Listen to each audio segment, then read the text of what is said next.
معزز ناظرین سامعین، السلام علیکم۔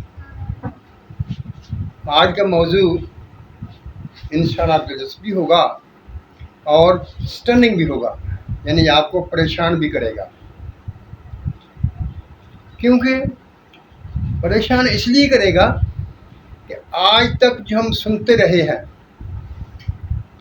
ہمارے علماء حضرات انہوں نے ہمیں اس طرف لگایا ہوا ہے کہ حضرت صلی اللہ علیہ وسلم کا ارشاد مبارک ہے کہ قرآن پڑھنے والا اور قرآن پڑھانے والا سب سے افضل ہے۔ لیکن یہ ایک رخ ہے۔ آج میں آپ کے سامنے دونوں رخ پیش کروں گا اور آپ کو سمجھ آ جائے گی کہ یہ بات جو ہمیں بتائی جاتی ہے یہ صحیح نہیں ہے۔ دیکھیے، ہم اس بات کو لے کر چلتے ہیں تو آدم کی تخلیق سے۔ جب اللہ تعالیٰ نے حضرت آدم علیہ السلام کو بنایا اور ارشاد فرمایا وَعَلَّمَ الْآدَمَ الْأَسْمَاءَ كُلَّهَا، آدم کو سارے اسماء سکھا دیے اور فرشتوں سے مقابلہ کرنا تھا۔ اب ہم دیکھتے ہیں کہ وہ علم کون سا تھا، وہ اسماء کون سے تھے۔ دو گروپ تھے، ایک فرشتوں کا تھا اور ایک آدم علیہ السلام کا تھا۔ فرشتے رب کی عبادت کرتے تھے لیکن ان کے لیے کوئی شریعت نہیں تھی، نہ آج تک ہے۔ فرشتے کسی مجموعی شریعت کے پابند نہیں ہیں، ان کو اللہ تعالیٰ نے انفرادی طور پر ان کی ذمہ داریاں ہیں، وہ اپنی نبھاتے ہیں۔ یعنی جس طرح ہم مسلمانوں کی یا ابن آدم کے لیے ایک مجموعی شریعت ہوتی ہے جس کے لیے انبیاء آتے ہیں اور انہیں سکھاتے ہیں اپنی امتوں کو، فرشتوں کے لیے ایسی کوئی شریعت نہیں ہے اور نہ فرشتوں میں نبوت جاری ہوتی ہے۔ نبوت کا سلسلہ صرف بنی آدم میں ہے۔ جیسا کہ اللہ تعالیٰ نے جب آدم علیہ السلام کو زمین پر بھیجا تو کہا جب میں تمہیں ہدایت دوں تو اس کی پیروی کرنا۔ یہ نبوت کا سلسلہ تھا۔ جب فرشتوں کے لیے کوئی شریعت نہیں تھی تو مقابلہ شریعت کے علوم پر تو نہیں ہونا تھا۔ وہاں یہ مثال تو نہیں پوچھنے تھے رب تعالیٰ نے کہ حج کیسے ہوتا ہے، نماز کیسے ادا کرتے ہیں، وراثت کیسے تقسیم ہوتی ہے، ایسا تو کوئی معاملہ نہیں تھا۔ کیونکہ نہ اس معاملے سے کوئی فرشتوں کا تعلق تھا اور آدم تو ابھی تک زمین میں آیا ہی نہیں تھا اور شریعت تو زمین پر آنے کے بعد لاگو ہونا تھی۔ وہ کون سا علم تھا، وہ کون سے اسماء تھے جو آدم کو سکھائے گئے؟ اگر آپ یہ کہتے ہیں کہ وہ شریعت کے احکام تھے، شریعت کے مسائل تھے، تو ان کا وجود نہیں تھا، ان کا وجود نہیں تھا۔ اگرچہ آدم خلیفہ تو تھا لیکن نبی نہیں تھا۔ اگر وہ کہتا ہے کہ وہ نبی تھے اس کا ثبوت پیش کر دیں۔ کسی کے پاس کوئی ثبوت نہیں ہے۔ آئیے آگے چلتے ہیں۔ یہی مفسرین حضرات، یہی علماء اکرام ہمیں بتاتے ہیں کہ وہ کیا اسماء تھے، یعنی یہ کھانے پینے کا سامان، یہ سالن پکانے کی ہنڈیا، یہ ریل گاڑی، یہ ہوائی جہاز، یہ کار، یہ ایسی چیزیں تھیں۔ اب سوال یہ پیدا ہوتا ہے کہ اگر یہ چیزیں تھیں تو یہ کیا علم شریعت میں ہے کہ ہنڈیا کیسے بنائی جاتی ہے، کار کیسے بنائی جاتی ہے، یا ہوائی جہاز کیسے اڑایا جاتا ہے؟ کیا یہ شریعت کے قانون ہیں؟ آپ نے کہیں پڑھا ہے پورے قرآن شریف میں بھی گاڑی کیسے بنائی جاتی ہے، ریل گاڑی کیسے چلتی ہے، کار کیسے بنتی ہے، میزائل کیسے بنے گا؟ آپ نے کہیں کوئی فارمولہ دیکھا؟ اگر نہیں دیکھا تو آپ کیسے کہہ سکیں گے کہ وہ شریعت کا علم تھا؟ نہیں، وہ شریعت کا علم قطعی نہیں تھا۔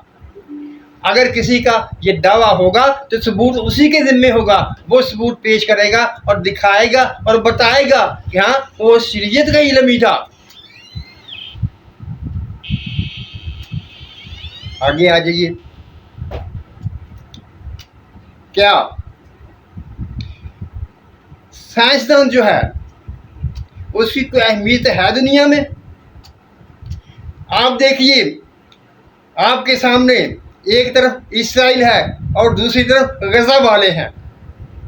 غزہ والے قرآن بھی پڑھتے ہیں، نمازیں پڑھتے ہیں، شریعت کا علم بھی جانتے ہیں، لیکن اسرائیل والے سائنس جانتے ہیں، میزائل بنانا جانتے ہیں، یہ ڈرون بناتے ہیں، باقی سب کو جانتے ہیں. شریعت وہ نہیں جانتے، وہ اسلامی قوانین نہیں جانتے، وہ قرآن نہیں جانتے.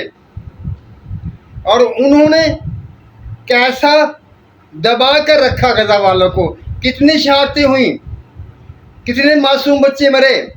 کیا اس کے بعد بھی آپ کو یہ سمجھ نہیں آئی کہ علماء صرف شریعت کے علم جاننے والے نہیں ہوتے، دوسرے قوانین جاننے والے، سائنس کے علم جاننے والے بھی علماء ہوتے ہیں، عالم ہوتے ہیں. جو حدیث مبارکہ آپ ایک رخ بھی پیش کرتے ہیں، یہ انسانی شخصیت کا ایک پہلو ہے، یعنی انسانی تربیت، کردار کی تربیت. اگر کردار صحیح ہوگا تو وہ ہر معاملے میں آگے جائے گا، ہر معاملے میں کامیاب ہوگا.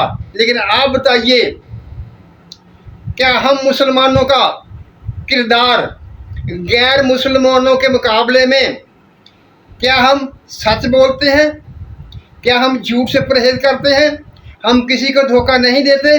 ہم کیا کرتے ہیں؟ آپ نے کیا کیا 1400 سال میں؟ آپ نے کیا کیا؟ آپ نے کیسے کردار کے لوگ پیدا کیے؟ پوری دنیا میں مسلمانوں کی وہ قوم جس پر اعتبار نہیں کیا جاتا اور کہا جاتا کہ یہ جھوٹ بولتے ہیں. آپ غیر مسلم کی پروڈکٹس لیجئے، ان کی مصنوعات لیجئے، جو ان پر لکھا ہوگا وہی ان کے اندر ہوگا. لیکن مسلمانوں میں ایسا نہیں ہوگا، مسلمان جو کہے گا وہ نہیں ہوگا. یہی کردار آپ نے بنایا. پھر آپ کہتے ہیں کہ قرآن پڑھنے والا پڑھانے والا افضل ہے. نہیں، جیسا اللہ تعالیٰ نے قرآن شریف میں ارشاد فرمایا ہے، جس نے ایک جان کو بھی بچایا اس نے پوری انسانیت کو بچا لیا، اور جس نے ایک انسان کو قتل کیا اس نے پوری انسانیت کو قتل کر دیا. کیا یہ آپ کے سامنے نہیں ہے؟ یہ آپ نے نہیں پڑھا؟ یہ دیکھیے، ہمارے علماء کی وجہ سے ہم فرقوں میں تقسیم ہو چکے ہیں. ہر فرقہ اپنی بات پر اڑا ہوا ہے، وہ بات کو سمجھنے کی تیار ہی نہیں ہوتا. جس قدر مرضی اس کو دی جائیں وہی ڈٹا رہتا ہے. کیا اسلام یہ سکھاتا ہے؟ یہ علماء کرام یہ سکھاتے ہیں؟ آپ سمجھنا ہی نہیں چاہتے. لیکن سائنس میں یہ نہیں ہے. سائنس میں وہ متفق ہوتے ہیں، ایک دوسرے کی تحقیق کو مانتے ہیں اور اس کو آگے لے کر چلتے ہیں. آپ علماء کرام ایسا کیوں نہیں کر سکتے؟ معزز ناظرین سامعین، شاید میرے الفاظ کچھ سخت ہو گئے، ان کے لیے میں معذرت چاہتا ہوں، لیکن یہ بڑے افسوس کی بات ہے کہ ہم مسلمان کہلوانے والے، ہمیں سائنس نہیں آتی. بڑے سے بڑا ہم یہ کہتے ہیں کہ ہمارے آباء و اجداد تھے، 400 سال انہوں نے دنیا کی رہنمائی کی، یہ سائنس کی ابتدا مسلمانوں نے کی. وہ یہ کہنے سے بات نہیں بنے گی. پدرم سلطان بود ہمیں کوئی فائدہ نہیں دے گا. ہم کیا ہے دیکھنا ہم نے یہ ہے. اگر ہم سائنس پڑھتے ہیں، سائنس کے قوانین جانتے ہیں، تو ہم محنت کرتے ہیں اور ساتھ میں اپنے کردار کو ٹھیک کرتے ہیں، تو ہم دنیا کی رہنمائی کرنے کے قابل ہوں گے. اگر ہم نے سائنس کو نہیں پڑھا اور اپنے کردار کو نہیں سنوارا، آپ نے تو کردار ہمارا سنوارنا تھا، لیکن آپ تو اس میں بھی ناکام رہے. کیا جو شخص 5 وقت نماز پڑھتا ہے آپ اسے کردار کی تصدیق کر سکتے ہیں؟ بلکہ دیکھنے میں یہ آیا ہے جو جس قدر زیادہ تسبیح چلاتا ہے، جس قدر زیادہ نمازیں پڑھتا ہے، وہ اسی قدر زیادہ دھوکہ دیتا ہے. معذرت کے ساتھ، اچھے لوگ ہیں، بہت سے ہیں، لیکن وہ بھی چھوڑ چکے.